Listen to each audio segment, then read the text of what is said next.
présente. Alors, nous allons commencer par le groupe A, qui est composé de la Russie, de l'Égypte, de l'Arabie Saoudite et de l'Uruguay. Monsieur Nyawa, quels sont les deux favoris? Ben, quand je vois, je dirais, je sais pas, l'Uruguay dans un premier temps, et puis je peux prendre l'Égypte parce que vous n'êtes pas sans savoir que l'équipe égyptienne joue mieux que les deux autres Arabie Oui, je pense qu'on en reviendra là. L'Arabie Saoudite. Monsieur Nyawa, on en reviendra là pour décortiquer le groupe dans lequel se trouvent les pays africains. Alors, monsieur Léandre, je pense que les deux favoris là-bas, c'est déjà le pays organisateur et la Russie qui fait des preuves déjà. Et l'Uruguay. Oui. Alors, monsieur Yves Kenao? Ben, vous savez, le pays organisateur, comme la FIFA est une mafia aussi, on va faire de sorte que le pays organisateur gagne au moins le premier match. Donc la Russie, les deux premiers matchs, la Russie va les gagner. Et l'Uruguay fait toujours des surprises. Donc l'Uruguay va venir en tête et la Russie va suivre. Alors, il faut noter que le match d'ouverture se joue entre la Russie et l'Arabie Saoudite, qui est un peu abordable pour la Russie. Alors, chers téléspectateurs de Tempo Afrique TV, si vous voulez participer à cette émission, vous pouvez tout simplement composer le numéro qui se trouve devant l'écran. Et je vous remercie pour votre fidélité. Alors, le groupe B, dénommé groupe de la mort par les analystes de foot, et qui comprend le Portugal de Cristiano Ronaldo, et l'Espagne, le Maroc et l'Iran. Monsieur Nyawa, les favoris? Les favoris seront pour ma part l'Espagne et puis le Portugal, parce que je ne vois pas le Maroc, l'Iran se défaire de ces deux titans qui réellement ont marqué leur faire valoir dans le temps. Donc Portugal, vous savez ce que c'est que Portugal, Espagne. Le Portugal est le détenteur, le champion d'Europe en titre. Donc j'ai pas menti. Et l'Espagne est le triple champion du monde de l'Europe. Qu'est-ce que le Maroc va prouver devant l'Espagne ou bien Portugal? Qu'est-ce que l'Iran? L'Iran, ils sont en train de continuer de fabriquer les bombes atomiques. Il faut pas quand même sous-estimer le Maroc conduit par un certain Hervé Renard, un technicien très fort. Alors monsieur Apom, quand vous parlez de Hervé Renard était où? Il a été entraîné en Côte d'Ivoire. On va revenir. Qu'est-ce qu'il a produit? Il a rapporté la canne. Mais ça, c'est un purée. Il faut voir l'être même. Quand il est là, la manière dont... Non. Moi, je crois qu'on ne fait pas... Ce n'est pas le physique de la personne, c'est l'intelligence et l'esprit qu'il met dans le groupe qui fait que le groupe... Je ne pense pas que cette intelligence, il peut l'apporter au profit même du Maroc, parce qu'en Côte d'Ivoire, je ne veux pas rentrer dans ces détails-là. Nous ne devons pas politiser le football. Alors, monsieur Apom. Oui, je crois que à première vue, l'Espagne et le Portugal sont les favoris, mais comme depuis quelque temps, le football est en train de nous donner de nous faire d'autres révélations. Le football n'est plus mathématique et donc des pays comme le Maroc peuvent surprendre. Mais d'ores et déjà, je pense que le Portugal et l'Espagne sont partis favoris. Les favoris. Yeah. Alors, monsieur Yves Kenao? Voilà, vous savez, quand vous avez donné la composition, Espagne, Portugal, Iran, Maroc, vous savez, l'Espagne et le Portugal peuvent se neutraliser. C'est-à-dire? Ils peuvent faire match nul. Maintenant, tout se jouera entre le Maroc et l'Arabie Saoudite. L'Iran. Et l'Iran. Le Maroc et l'Iran. Une fois que le Maroc bat l'Iran, le Maroc ne cherchera qu'un match nul parmi les deux. Et c'est ça qui donne la chance au Maroc. Moi, je vois entre l'Espagne et le Maroc au deuxième tour. Ok. On peut déjà dire que le Maroc et l'Espagne sont des pays frères. Parce qu'ils sont... Ils sont côte à côté. Moi, je vois ça. Parce que je ne vois pas entre l'Espagne et le Portugal, c'est un match. D'abord, c'est un match, attention. Ce sont deux pays qui ne s'aiment pas sur le plan du football. Donc, moi, en tout cas, c'est là que je donne la chance au Maroc. Alors, revenons rapidement sur le groupe C, composée de la France, de l'Australie, du Pérou et du Danemark. Et la France qui a hérité de 3 pays qui sont qualifiés à l'issue des barrages. Moi, je donne plutôt favori à la France et puis au Pérou. Je sais que Danemark, dans son temps, avait quand même fait quelque chose, mais jusqu'à preuve du contraire. Avec les Jungesson. Oui, mais jusqu'à preuve du contraire, je crois que la France, parce que la France, aujourd'hui, elle utilise maintenant les Africains à faire partie même de son domaine footballistique. La France a toujours utilisé les Africains. Voilà, donc il faut dire que... Les binationaux, voilà, comme on les appelle. On nous colonie de l'autre côté et... Alors, monsieur Léon? Oui, je crois que c'est ça. Quand on parle de favoris, en tout cas, dans les poules, je crois qu'il y a toujours ceux-là qui ont fait des preuves, voilà, à savoir la France et le Danemark. Champion du monde 98. Voilà. Et je pense que le Pérou, je ne peux pas dire qu'elle fera une surprise, mais elle vient peut-être pour son premier baptême, pour voilà, un baptême, voilà. Donc, pour l'instant, je ne pense pas que le Pérou pourra être juste pour les autres pays une promenade de santé. Merci. Alors, le groupe, monsieur Yves Kenao? Le Danemark, moi je prends plutôt la France et le Pérou. La France et le Pérou. Parce que le Danemark n'est plus convaincant comme avant. Voilà. Dans le groupe D, nous avons l'Argentine de Lionel Messi, l'Islande, la Croatie, il ne joue plus, de Davos Suker. Suker, oui, un percutant. Et puis l'autre représentant africain, le Nigeria. Moi, je pense que je donne plutôt favori aux Argentins et puis bon, le Nigeria. Il faut dire que le Nigeria a joué contre l'Italie, vous avez vu. Oui. Et le Nigeria était quand même parti favori, hein, mais vous savez quand ces pays africains... Le Nigeria vient de battre l'Argentine en amical, 4-2. Mais ce que je demande aussi, le Nigeria, c'est quand même une bonne équipe. Mais quand elle arrive devant, souvent elle fléchit. Donc cette fois, tu vois, les Nigériens, ils sont gros, costauds. Mais quand ils arrivent, tu vois, il faudrait que cette fois-ci, le Nigeria se fasse démarquer de tout ceci. On a un joueur, Ignacio, qui n'est pas aussi costaud. C'est comme... non, je le dis parce que... Lonko Kanou. Oui, je le dis parce que le Nigérien a quand même montré ses limites dans le temps. Donc, cette fois-ci, il faudrait que le Nigeria ne baisse pas les mains. Parce que c'est l'Afrique qui est représentée là. Toute l'Afrique est derrière le Nigeria. Voilà. Alors, monsieur Léandre? Oui, je pense également, comme Serge l'a dit, le Nigeria est un géant de l'Afrique en termes de football. Et la dernière coupe a montré quand même son envie.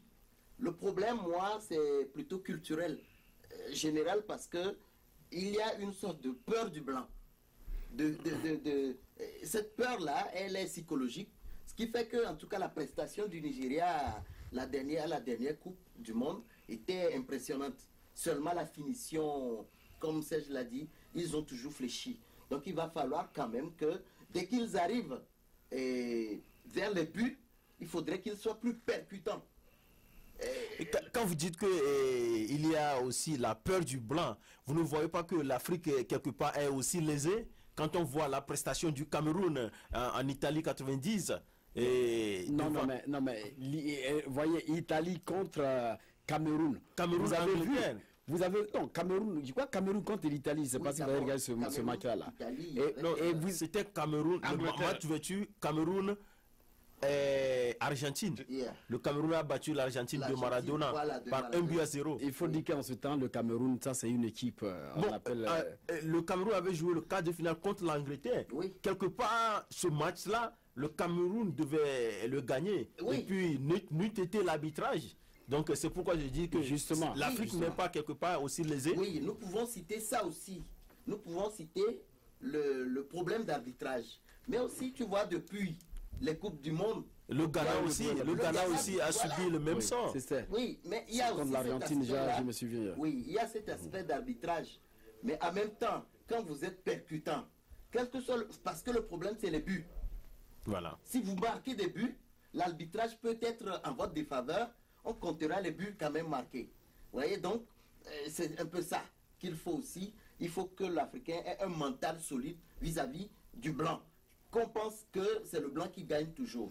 Donc il faut qu'on se départisse de ça pour pouvoir finir Mais dans tout ce genre de situation, c'est l'entraîneur qui compte parce que celui qui fait le classement. On a toujours des entraîneurs blancs. Celui qui voilà. fait. C'est ce qui m'énerve.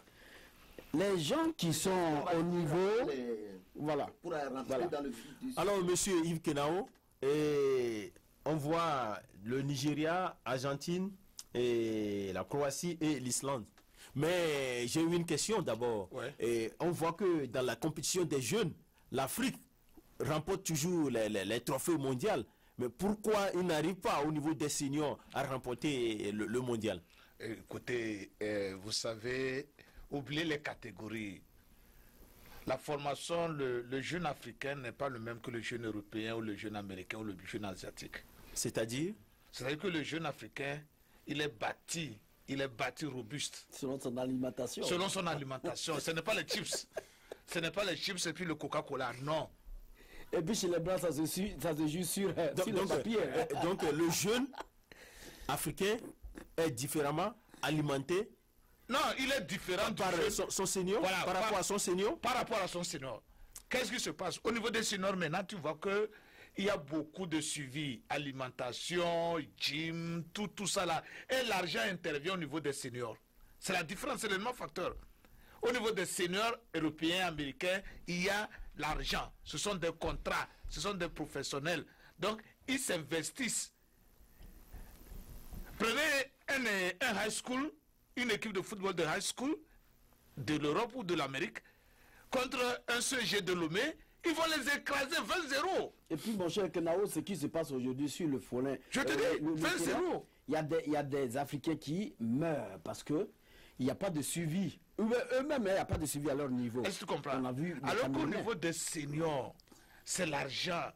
Donc, ils ont des docteurs, ils ont des physiciens, ils ont ceux qui sont les docteurs, les spécialistes de gym, les spécialistes alimentaires. Tout ça là, ça fait que le rendement, comme c'est l'argent, le rendement doit suivre la performance. La performance doit suivre l'argent. Maintenant, les Africains seniors, eux, c'est quoi? Il n'y a rien. C'est quelqu'un qui joue, il rentre, il boit Galidossi. Hein? Comment tu veux qu'il compite? Pourtant, la plupart des joueurs africains jouent dans les équipes européennes. Et tu sais pourquoi ils ne réussissent pas? Ils réussissent bien. Non. Il y a Samuel Eto'o, il a bien réussi. Non, il a même mérité le ballon. Je crois que ça, c'est un autre débat. Voilà, Ça, c'est un autre débat. J'arrive. Les Noirs, Voilà. qui font... Arrêtez-moi ça. On avait eu les Adebayor, on avait eu les Noirs. Vous dites les Noirs. Il faut qu'on soit sérieux. Peut-être qu'on finit encore qu'un noir, une hirondelle puisse faire le printemps. Non, il faut 2 ou 3 hirondelles pour faire le printemps. Une hirondelle ne fait Donc pas le le printemps. Nigeria, moi je trouve que le Nigeria et l'Argentine vont sortir de ce groupe-là. Parce que l'année passée, la coupe du monde passée, n'oubliez pas que c'est difficilement que l'Argentine, que l'Allemagne a battu, a fait sortir le Nigeria. Non. Oui, l'Algérie, c'est l'Algérie. Difficilement que l'Allemagne a sorti l'Algérie. Et c'est difficilement que la France sort le Nigeria. Le Nigeria, voilà. Difficilement. Donc moi je trouve quelque part que les Africains, s'ils sont ensemble, ça va marcher. Okay. Et Monsieur Kenao enchaîné en même temps avec le groupe E, le groupe de Brésil, Suisse, Costa Rica et de la Serbie. Les favoris. Je vais Brésil, Serbie. Brésil, Serbie. Monsieur Léandre? Je pense pareil. Hein. Brésil, Serbie également. Moi, je pense que les Serbes ont des problèmes à régler. Et si vous pensez qu'eux, ils vont venir bien jouer, ça c'est votre favori. Moi, je prends le Brésil et puis la Suisse. Brésil et Suisse. Parce qu'eux, ils n'ont pas de problème. Et on a vu les Brésiliens, ils sont toujours au devant des choses. Mais cette fois-ci, en matière de football. Voilà, en matière de football. Mais ils vont même aller voilà. jusqu'en demi-finale. Ils peuvent aller jusqu'en demi-finale. Mais avec la grande forme de Neymar. Bon, d'accord. Donc, vous avez déjà vu. Donc, moi, je pense que ces deux équipes, Suisse et puis Brésil, Pour moi, c'est les plus favoris. Et le groupe F, le tenant du titre, l'Allemagne, le Mexique, la Suède et la Corée du Sud. C'est les deux premiers que vous avez cités, l'Allemagne et puis Le Mexique. le Mexique. Donc vous minimisez les Sud-Coréens. Non, c'est ça. Quand vous les voyez, ils sont tellement petits que... Ce sont eux qui jouent avaient bien. fait sortir le Sénégal. Non, vous parlez du Sénégal. Vous parlez du Sénégal.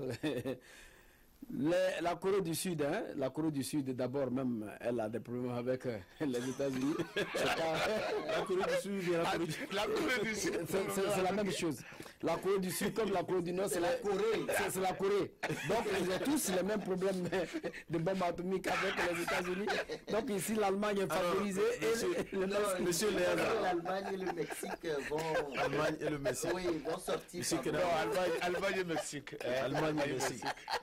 Et Vous avez voici tout à l'heure encore parlé un de- groupe dans lequel se trouve un pays africain, le groupe G, la Belgique, le Panama, la Tunisie et l'Angleterre. Moi, je ne connais pas Panama. Ce que je connais, la Belgique a fait quand même... Belgique et Angleterre. ouais, Belgique et Angleterre. Je crois que c'est deux équipes. Hein. On peut compter sur eux, mais Panama, Tunis... Est-ce que vous ne voyez pas que la Tunisie peut faire la surprise?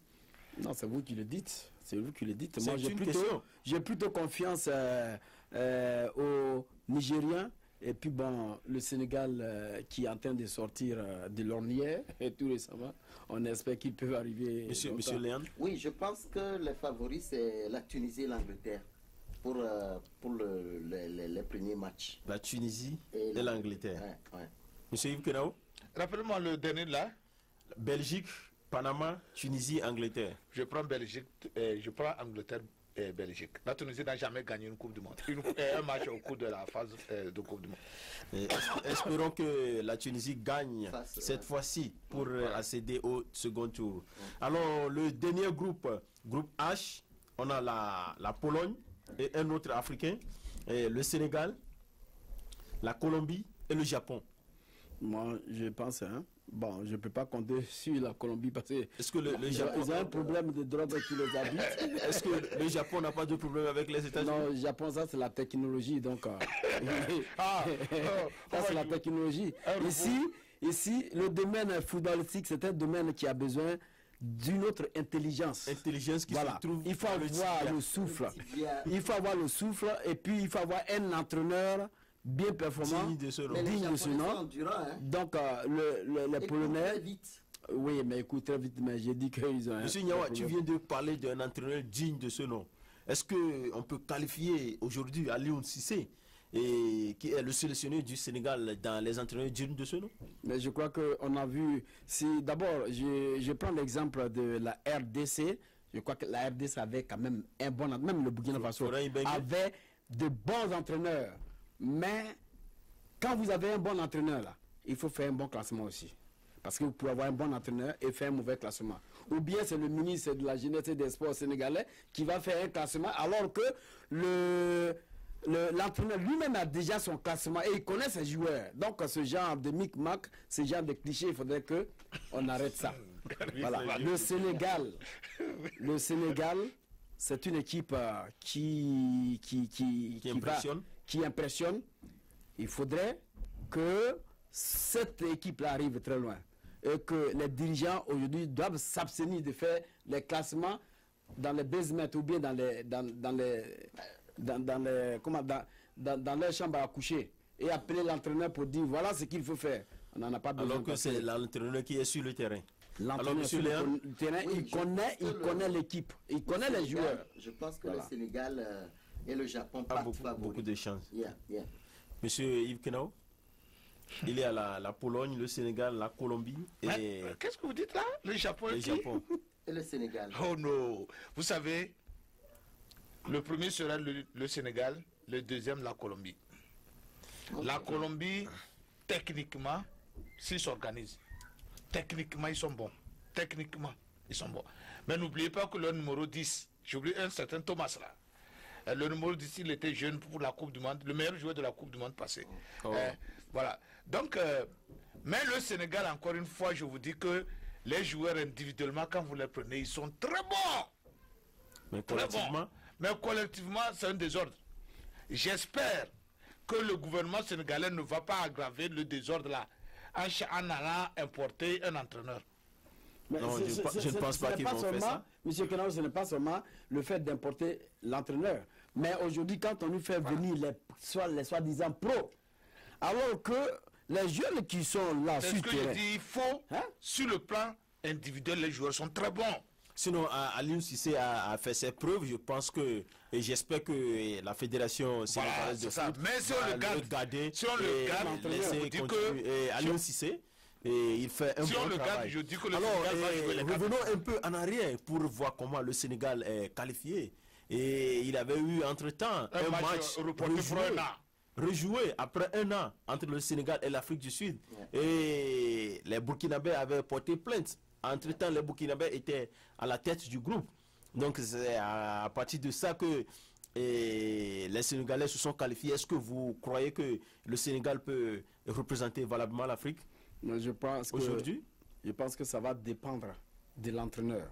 Si l'entraîneur sort du Sénégal, je pense que ça pourrait aller parce que il connaît les joueurs qui peuvent être qualifiés. Il est sénégalais, il est avec eux depuis Il est sénégalais. la nuit des il temps. est avec eux depuis la nuit des temps. On a vu le Sénégal, au Sénégal même, contre la Côte d'Ivoire. Vous savez, il y a eu quand même des choses qui sont passées sur le terrain. La Côte d'Ivoire gagnait 2-0, si vous vous rappelez. Oui. Donc, je pense que le Sénégal doit éviter aussi un complexe. Parce que ces histoires de pro, l'entraîneur, il ne faudrait pas qu'il se base sur ce qu'on appelle les pros. Parce que ce sont des gens qui ne s'entraînent même pas. C'est déjà fait, c'est déjà fait, monsieur Sèche, c'est déjà fait. Monsieur Nyawa, D'accord. C'est déjà fait. Si c'est déjà fait, il faudrait que ces joueurs-là nous montrent leur preuve parce que ils sont de l'autre côté, ils ont fait des contrats, ils ont signé des contrats. Il faut honorer de ces contrats. Donc quand ils arrivent là, ils ne jouent même pas bien. Donc cette Alors, fois-ci, on va voir quand les sélectionneurs vont sortir le nom des joueurs qui vont aller dans le champ de bataille de cette Coupe du Monde. il y avait deux joueurs. Si vous m'avez dit que critiquer. l'entraîneur a déjà fait sa sélection, c'est que les 22 joueurs ont été choisis. Ils n'ont pas encore Non, sélectionné les gens. Ils pourquoi sont on dit que qualifiés. c'est déjà fait? Ce sont ces joueurs, la plupart du temps, les joueurs qui ont joué jusqu'à la qualification, généralement, les 90% de ces joueurs sont retenus, à moins qu'il y ait des blessés. S'il n'y a pas de blessés, généralement, on les reconduit. Vous comprenez? Justement. Mais maintenant, c'est que pourquoi vous n'allez pas, les gens ont joué 1 an ou 2 ans ensemble, éliminatoires, ils se connaissent déjà. C'est de ça que je suis en train de parler. Si vous les changez encore, c'est un autre problème. Voilà. Ok, je pense qu'on a Mais plus... j'ai un mot à dire sur cette histoire du match rejoué. Vas-y. Entre nous, il faut qu'on soit sérieux. Un match, j'ai jamais vu un match qu'on a gardé jusqu'à 1 an et le rejouer. Oui, c'est Ça, c'est un truc que la FIFA et la CAF ne doivent plus en aucun cas faire. mais la FIFA. Ça, il faut qu'on soit sérieux. Parce que la plainte du Burkina Faso est normale et légitime. Donc on va voir si Prochainement, la taxe va donner raison au Burkina Faso. Oui, donc, parce que ça ne se fait pas. Parce que imaginez, même, quel si dossier, sous son cours, pourquoi on a déjà fait le tirage au sort? On a fait le tirage au sort. Parce que le Burkina Faso a déposé. Je dis c'est fini. Et que ça doit être étudié. Quoi? On va aller sortir le Sénégal donc on va sortir de Sénégal de ce tirage.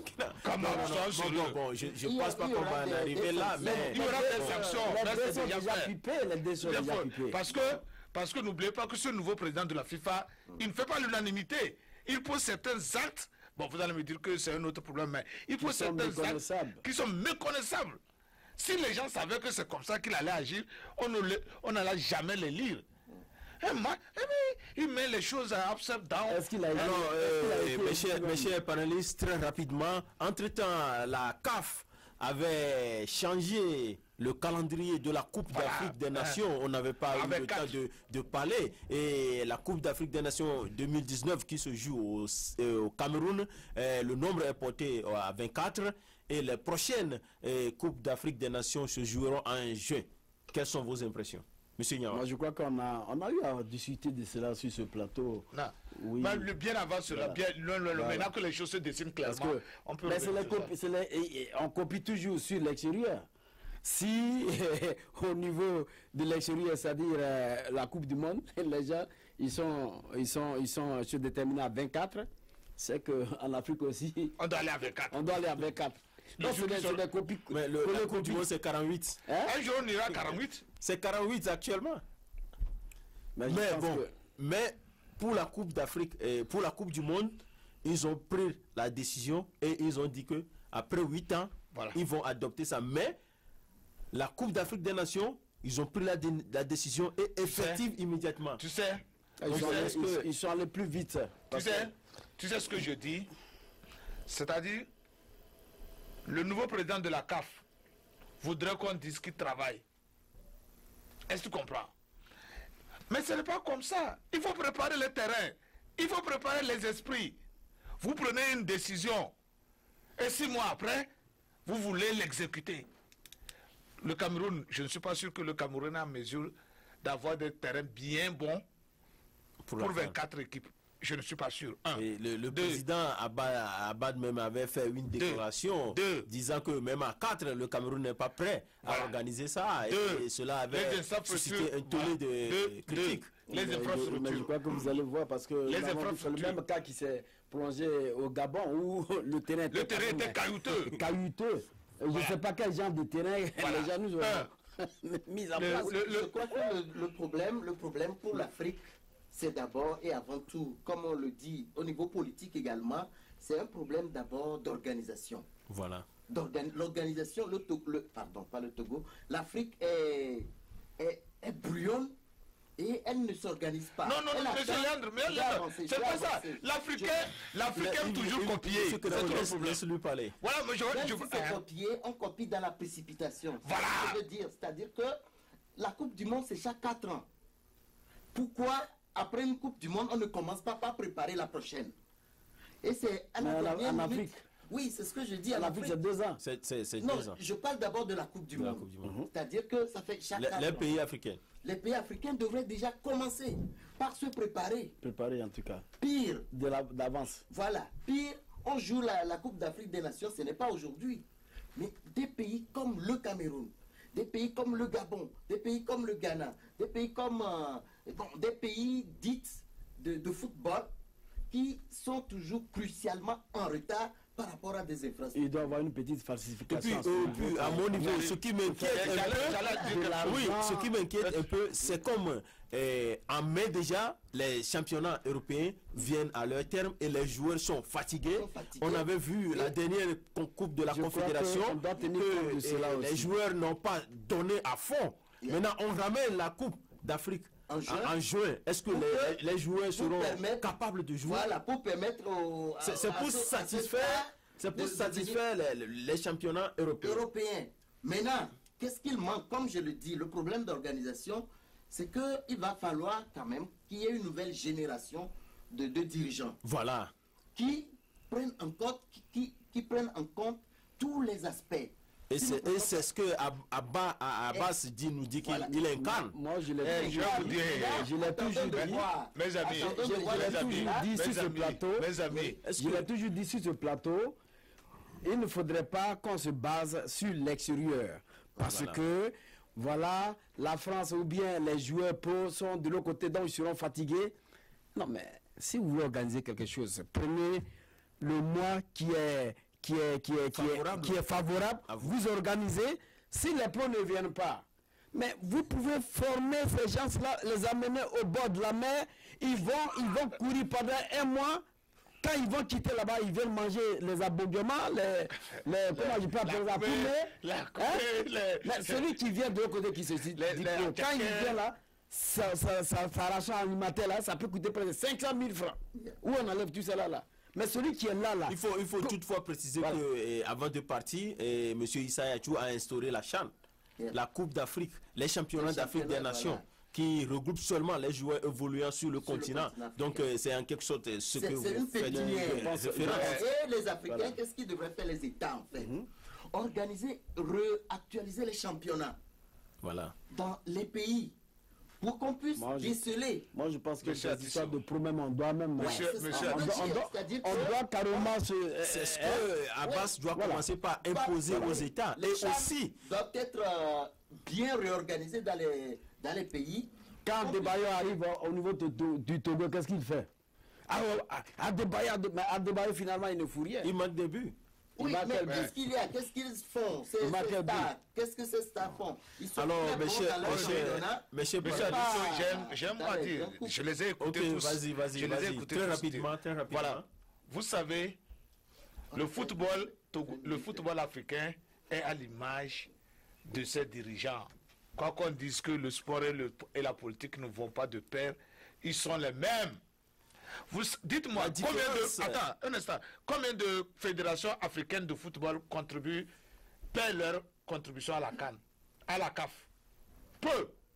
Maintenant, qu'est-ce qui se passe si la CAF africaine même peut pas voilà. Si la CAF veut faire quoi que ce soit, c'est encore l'extérieur. C'est la FIFA qui lui donne l'argent. Même la CAN, la CAF là. C'est la FIFA qui lui donne l'argent. Donc, si la FIFA lui a donné l'argent, vous pouvez jouer à 24 en 2019. Ils vont jouer. Alors, nous sommes pas d'indépendance là. Nous sommes presque arrivés à la fin. Mais c'est que là, vous venez de soulever un problème. Si c'est la CAF qui doit financer, c'est la FIFA qui doit financer la CAF, mais arrêtons tout. Non, je vous dis. Donc nous allons terminer. Arrêtons tout. Nous allons terminer par. Elle ne finance pas aussi pour ne pas gagner quelque chose là-dedans. Ah voilà, je te dis ça. Nous allons pronostiquer les deux pays qui seront en finale de la Coupe du Monde. Oh mais c'est trop tôt. De la Russie. C'est des pronostics, donc ça ne doit pas être forcément ces équipes en finale. Bon, monsieur Niawa. Ben, vous me prenez à la gorge. Mais je vais quand même tenter l'Argentine, le Brésil. Argentine et le Brésil 100% Argentine, je marque ça. Et lequel joue Argentine et puis Brésil. Argentine, Brésil. Voilà. Et Neymar contre Messi. Voilà. Monsieur Léandre? Oui, moi je sors un peu de l'Amérique latine parce que cette fois-ci, ils ont beaucoup de pays européens ont appris la leçon et vont faire en sorte que l'Angleterre et l'Allemagne puissent se disputer la finale. Monsieur Kenao? Voilà, comme l'Allemagne a toujours joué une finale, l'Allemagne sera en finale contre le Brésil. Et cette fois-ci, le Brésil va se venger. Ok. Et vous oubliez notre chère France? La France va continuer avec son nouveau président Emmanuel Macron. Quand on a Emmanuel Macron... Moi je pronostique le Sénégal et la France en finale. Merci. Vous croyez que Macky Sall va arriver en finale? On espère bien. Voici qu'est-ce que Macky Sall va dire à son patron Macron. Il va laisser le patron passer. Il va laisser le patron passer. Alors mes chers téléspectateurs et chers compatriotes de la diaspora et les fidèles téléspectateurs de la télévision numéro 1 de la diaspora et qui a pour bon, je vais revenir après. Nous voici ainsi donc à la fin de cette émission. Merci pour votre fidélité et à la semaine prochaine. Mais jusque-là, portez-vous bien et surtout, gardez l'esprit libre et tranquille. Et restez connectés à Tempo Afrique TV. Au revoir. Vous pouvez la voir sur Facebook et sur YouTube également. Au revoir et à bientôt.